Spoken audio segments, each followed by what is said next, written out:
Olá pessoal, tudo bem com todo mundo aí? Muito bom. Estamos aqui hoje a nossa aula online número 4. Né? Ainda é sobre o registro civil de pessoa natural e hoje eu vou tratar de um assunto muito interessante, que é esse casamento em iminente risco de vida. No item 1 lá, sobre a possibilidade de casamento, você está acompanhando aí no seu roteiro, né? Banca boa não, fica com o roteiro na mão.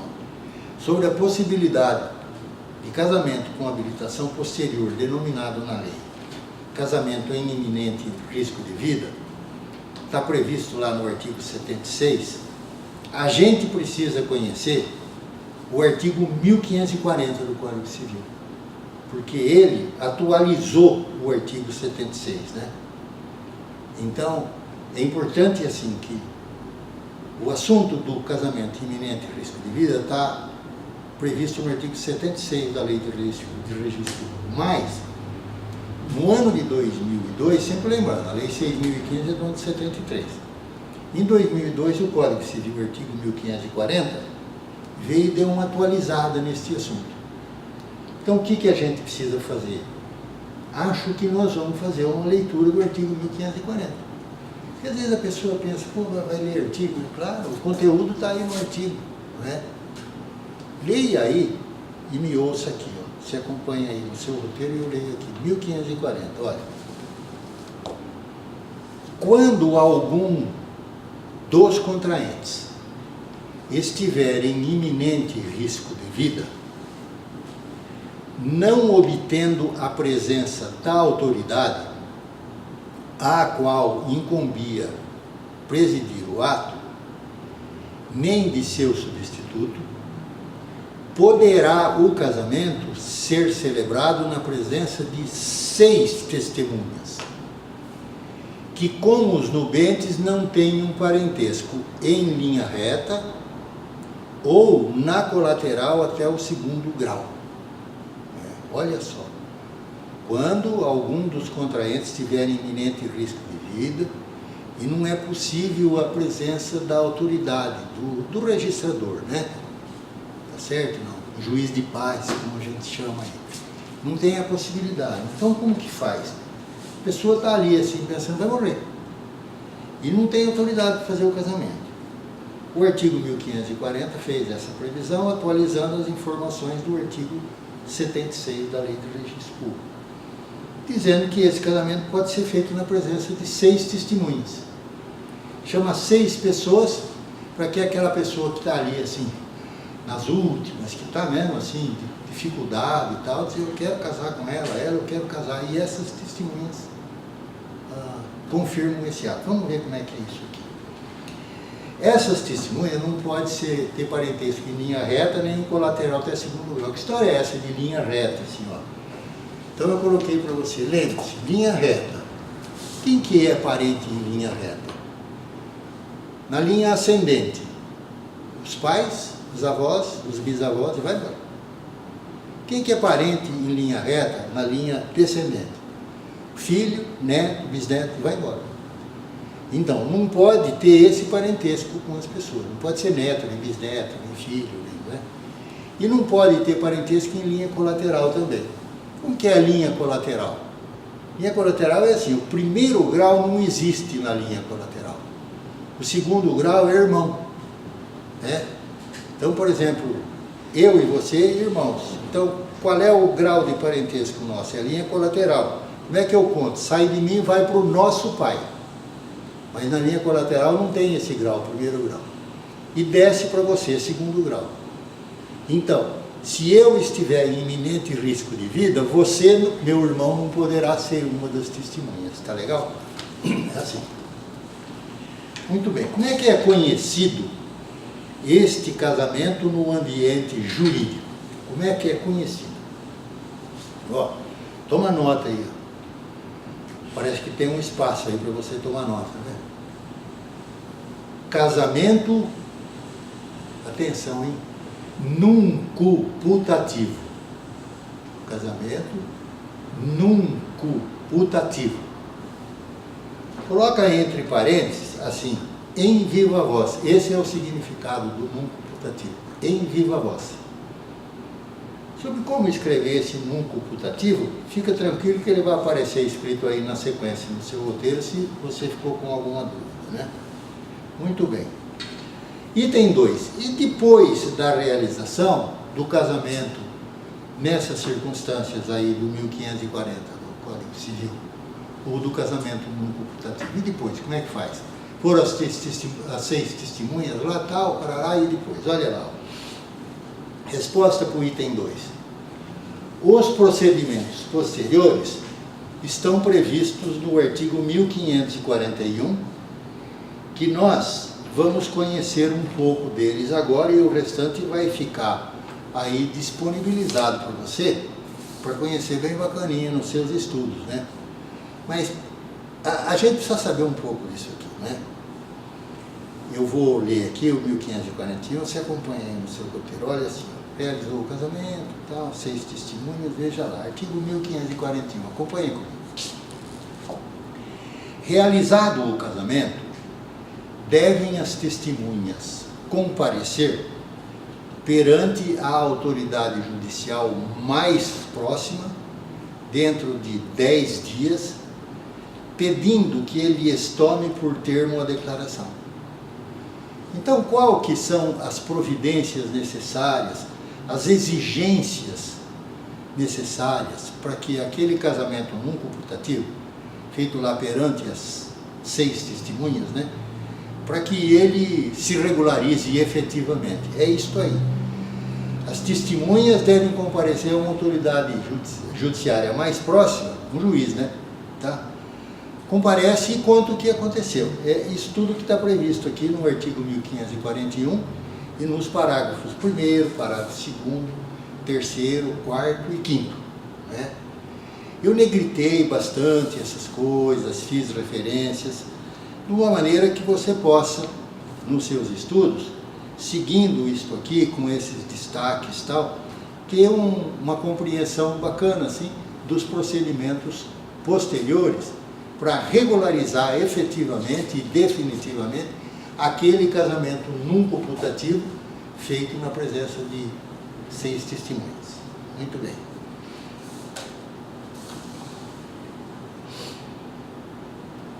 Item 3 desse seu roteiro aí, né?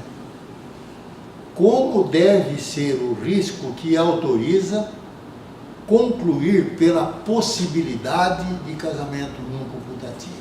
Ah, eu estou com uma dor na perna aqui, vou fazer o casamento nunca putativo. Não, não é isso aí. Né? E a pessoa também não pode estar morta, né? Porque daí não tem casamento. Que risco é esse aí? Olha lá. Ó.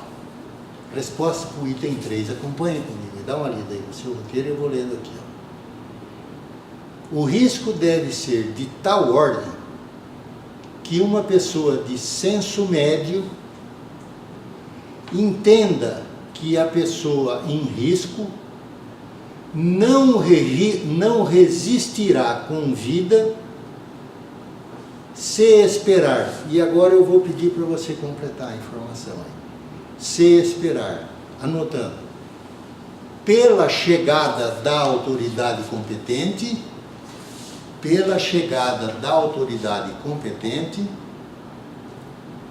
para a realização do casamento.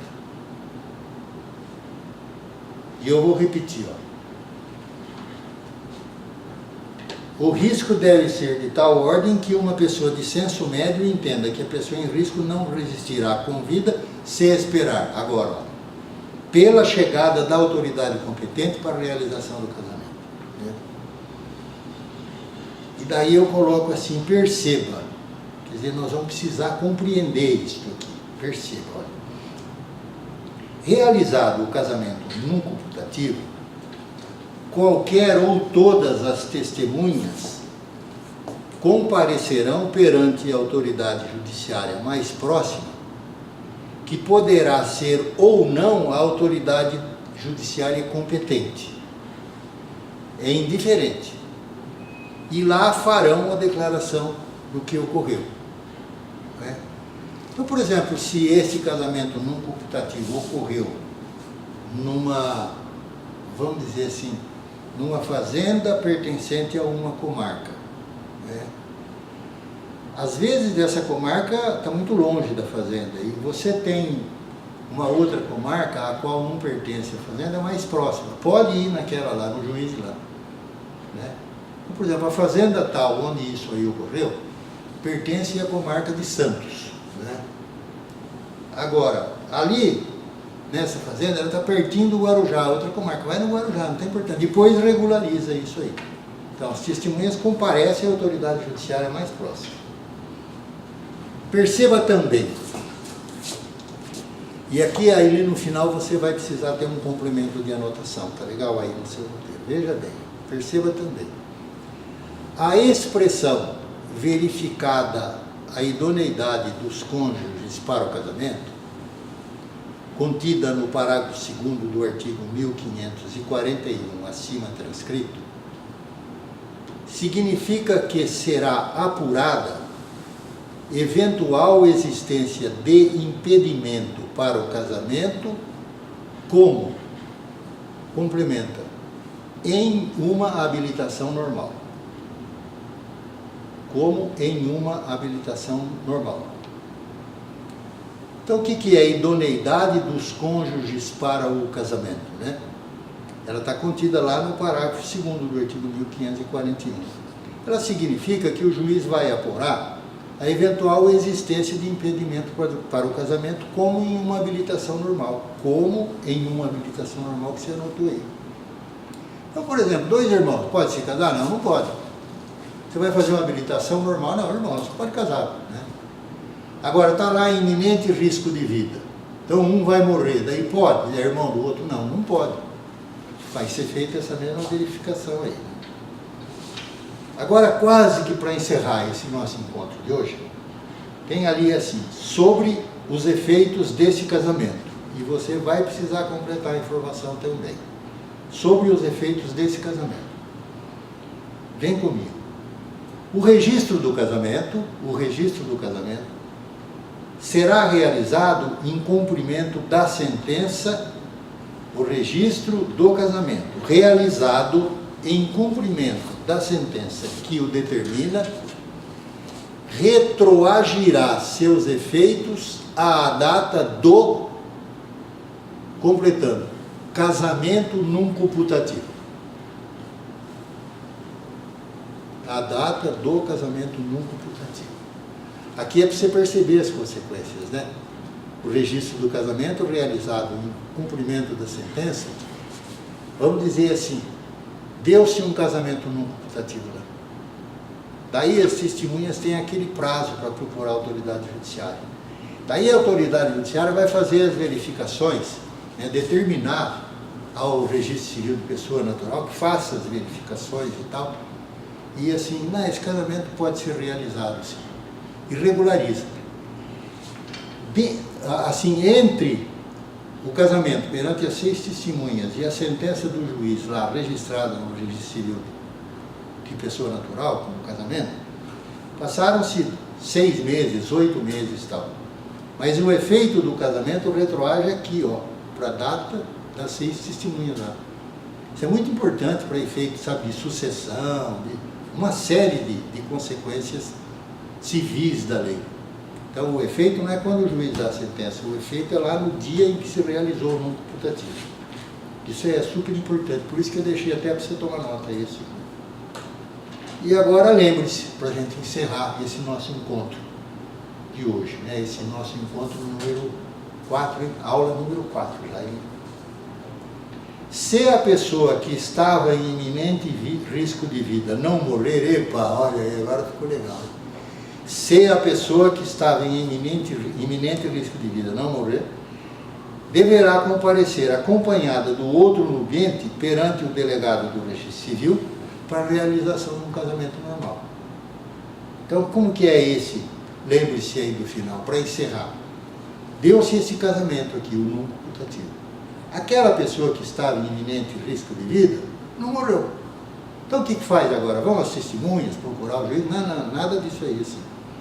Eles, os nubentes, vão procurar um cartório para regularizar o casamento deles. Não tem autoridade judiciária mais próxima, não tem nada disso aí. Tá bom?